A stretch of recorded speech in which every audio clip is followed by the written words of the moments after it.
সেন্টিমেন্টে যদি আঘাত করা হয় এবং জুলাই সনদকে যদি আইনি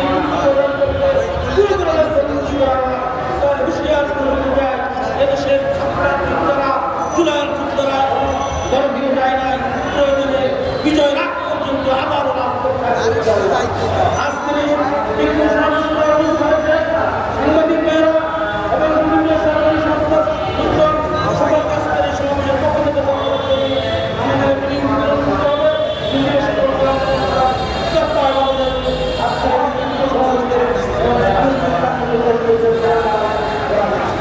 এবং